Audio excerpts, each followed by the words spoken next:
सभी भाइयों को जय हिंद जय भारत।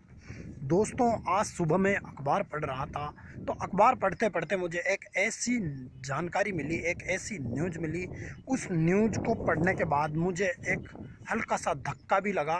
तो दोस्तों, वो क्या न्यूज़ थी, उससे पहले मैं आप सभी को एक बात बताना चाहूँगा कि ये वीडियो आपको डराने के मकसद से नहीं है। क्योंकि दोस्तों, एक भाई की न्यूज़ मैंने पढ़ी। दोस्तों, वो भाई इंडियन आर्मी की तैयारी कर रहा था पिछले कई महीनों से। लेकिन दोस्तों, कल वो रनिंग करने के लिए निकला, नदी के साइड में वो रनिंग करता था।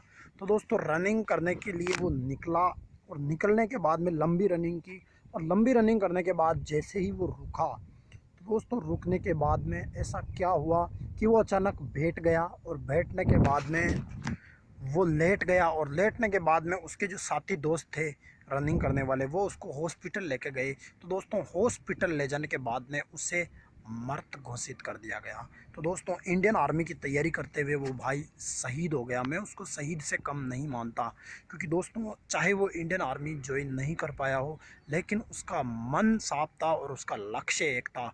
लेकिन दोस्तों, शायद उस भाई ने एक गलती की होगी, इसीलिए उस भाई के साथ ऐसा हुआ। क्योंकि दोस्तों, सबसे बड़ी गलती यह होती है कि आप कोई सी भी रनिंग कर रहे हो, चाहे हाफ मैराथन की कर रहे हो, चाहे मैराथन की कर रहे हो, चाहे इंडियन आर्मी की तैयारी कर रहे हो, चाहे 5000 मीटर की तैयारी कर रहे हो, चाहे 10,000 मीटर रनिंग की तैयारी कर रहे हो। दोस्तों, आपको रनिंग करने से पहले अपने शरीर को फ्लेक्सिबल बनाना पड़ेगा। दोस्तों, आपको एक्सरसाइज करनी पड़ेगी।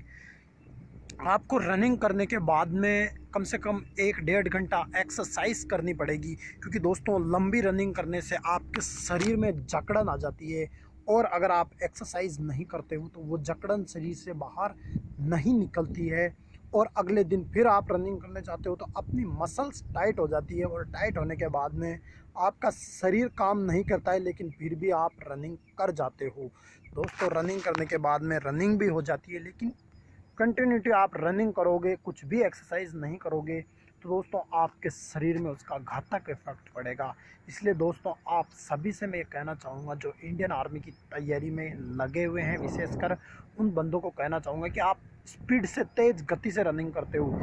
दोस्तों, आपको लगभग आधा से 1 घंटा एक्सरसाइज करनी चाहिए। अपने बॉडी के हर पार्ट की एक्सरसाइज आपको करनी चाहिए। अगर आपको एक्सरसाइज नहीं आती है तो यूट्यूब में सर्च कीजिए, बहुत सारे इंस्ट्रक्टर आपको ऐसे मिल जाएंगे जो अच्छे से आपकी ट्रेनिंग करवा देंगे। या फिर दोस्तों, ऑफलाइन तरीके से आप उस शख्स के पास जाइए जो एक्सरसाइज के बारे में जानता हो, उससे सीख लीजिए, राय लीजिए, और लगातार एक्सरसाइज कीजिए। क्योंकि दोस्तों, रनिंग करने के बाद में एक्सरसाइज करना ठीक उसी प्रकार है जैसे खाना खाने के बाद में आप बाहर थोड़ा घूमने के लिए जाते हो ताकि आपका भोजन पच जाए। उसी प्रकार रनिंग करने के बाद में एक्सरसाइज करना बहुत ज़रूरी है। क्योंकि आप जो लंबी रनिंग की है, आपने फास्ट रनिंग की है, उसके कारण आपकी मसल्स टाइट हो गई है, आपकी मसल्स में जकड़न आ गई है। वो सारी की सारी जकड़न और अपने शरीर को लचीला और फिर से सही करने के लिए आपको एक्सरसाइज तो करनी ही होगी। दोस्तों, एक बार फिर मैं उस भाई के लिए भावपूर्ण श्रद्धांजलि देना चाहूँगा। आप किसी के साथ ऐसा ना हो। दोस्तों, मुझे विश्वास है अब आप ज़रूर रनिंग करने के बाद में एक्सरसाइज करोगे। दोस्तों, आप ट्रेनिंग लीजिए, ट्रेनिंग लेने में कोई भी परेशानी नहीं है। किसी से भी ट्रेनिंग ले सकते हो आप, चाहे वो आपसे एज में छोटा हो या बड़ा हो। क्योंकि दोस्तों, ट्रेनिंग लेने में कोई हर्ज नहीं है, कोई परेशानी नहीं है, कोई दिक्कत नहीं होनी चाहिए। दोस्तों, इसी प्रकार का अगला वीडियो लेके जल्दी ही मैं आपसे मिलूँगा। तब तक के लिए जय हिंद जय भारत, इंकलाब जिंदाबाद, भारत माता की जय।